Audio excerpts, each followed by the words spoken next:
Then why do so many people want to come here if we're so bad? Because there are places where they can do good here. If we allow for that to happen and we create change. Change. So that means a changing America. You want a changing America. Of course America has to change. Right. And you'd like the changing America to be the dominant people would be people of color. That's going to happen anyway. But you want it to happen, do you not? That's going to happen anyway. Do you not want it to happen? That's going to happen whether you or I want it or not. That's the bottom line on it, isn't it, Charles? No, the bottom line is that you fear I don't fear anything. Your white privilege will no longer exist. I just want the rule of law. You want a totally different country. It's going to happen whether you like it or not, whether I want it or not. Look at New York City. The majority of the people in New York City are people of color. And that's why you have problems with immigration. And that's because of the browning of America. That's why you want to stay in control. Now, you want to stay in power. A new report out by the government shows that by the year 2042, white Americans will no longer represent the majority of the population. That prediction is 8 years sooner than previously expected. The Census Bureau believes that by 2042, white Americans will make up less than half of the U.S. population.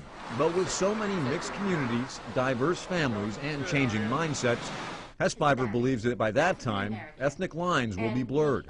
Will we reach even a point at which we will say these categories don't mean anything anymore? Do I think white people will become a minority? When I say that, I include particularly the Hispanic population, and yet I'm not, they're really, as I understand it, that's not really a race. So when we talk technically race, that's wrong. It's just that Hispanic people are a protected class.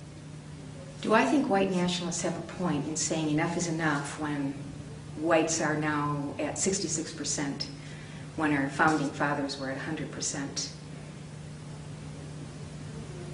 I guess I don't. I don't think they have a point. I don't appreciate those organizations. But to some extent, I guess I can appreciate maybe their people's sense of loss. But in fact, white folks are starting to be a minority now. You think white people like that? Yeah, but seems like it's more Mexicans than white folks out here.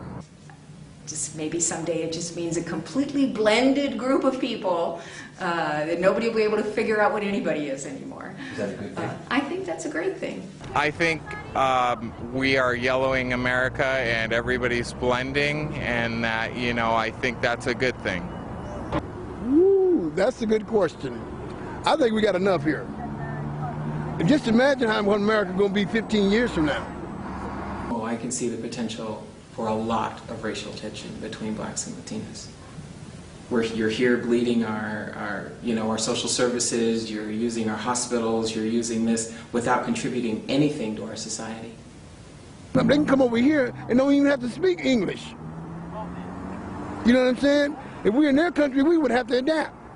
The people who want to come to America, the people who want to come to America from Mexico, my feeling is, by God, let them in, you know? Let them in? Absolutely.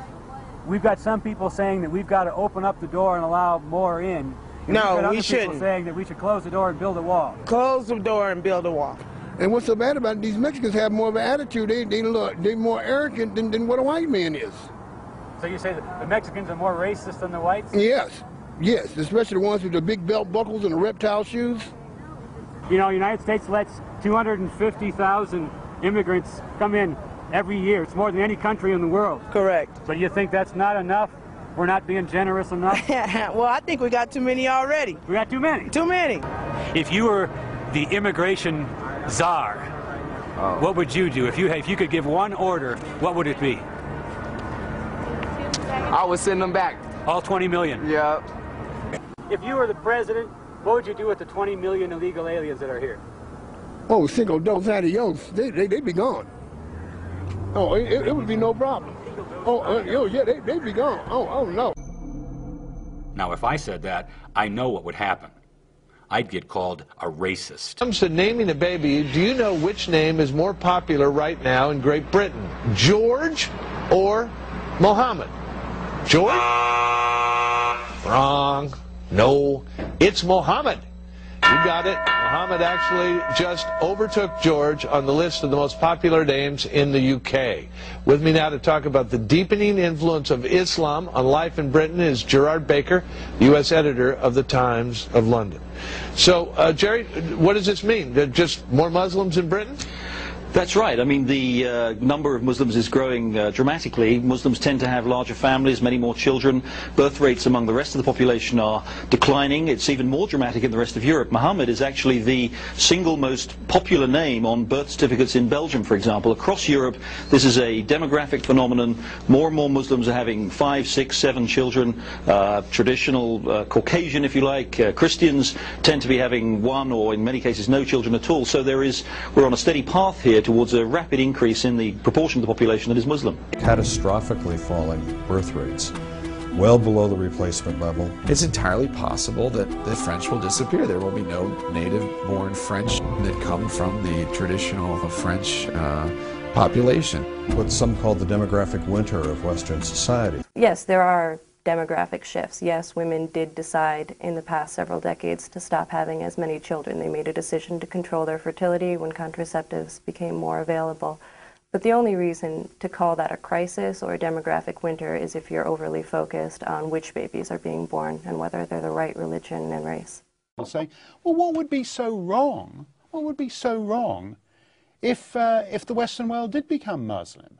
And that, I think, is the self-neutering result of the multicultural mindset. You remember Mayor Nagin in New Orleans. When it turned out that a lot of the people who'd moved away didn't want to come back, he got all worried about that because he said New Orleans has always been, quote, a chocolate city, unquote. In other words, he thought that who lived there made a difference to what the city was. Why can't you make that point about Italians in Milan? Why can't you make that point about Swedes in Malmö? Why can't you make that point about Dutch people in Rotterdam?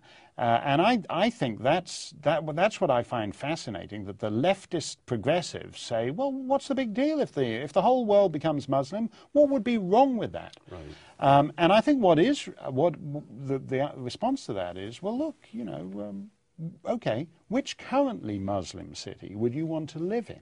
Exactly. I like the Muslim world. I spent a lot of time in the Muslim world. I love Amman. I love Cairo. I love visiting them. But would I want to raise a family in Cairo? Would I want to try and do business in Cairo? Would I want to try and exercise my right to free speech even in Jordan, which is a supposedly moderate Muslim state? No. I'm very happy to visit them, but I'm very happy to come home to free, pluralist Western societies. Yes, and I'm happy for that. I mean, I think multiculturalism is a cult of, by and large, a cult of ignorance. I'm astonished, you know, that if you label yourself a multiculturalist, it absolves you knowing anything about any other cultures. Try it. Ask a multiculturalist what the capital of Nepal is, or ask him about the principal exports of Malaysia or whatever. You won't. It absolves you from having to know anything about other cultures, and because of that, it actually, if everything is all the same, if everything is just as good and as bad as each other, who are we to say when we hear, for example, that Muslim polygamists in Ontario are claiming separate welfare checks for each of their wives? We sort of can't figure out, why is that wrong? Why is that wrong? Migration's based on the false assumption that we're the products of our culture and that exposure to European culture will transform non-Europeans into Europeans in the second generation, if not the first. Distinct peoples are not the product of distinct cultures. Distinct cultures are the product of distinct peoples. Bring in the populations of the Third World into Europe and you'll be bringing the Third World into Europe, not temporarily, for all time. And that's what we've been doing for the last 6 decades. Thank you. Genocide, the world's most heinous crime. In Iraq, crimes comparable to the Holocaust. Saddam Hussein is being charged for the first time with genocide. We promised to stop it. Never again. But it did happen. Again. And again. And again. Each time, there were a few who stood up to bear witness. A few who tried to stop the killings, but time after time they were shunned, ignored, or told it was somebody else's problem.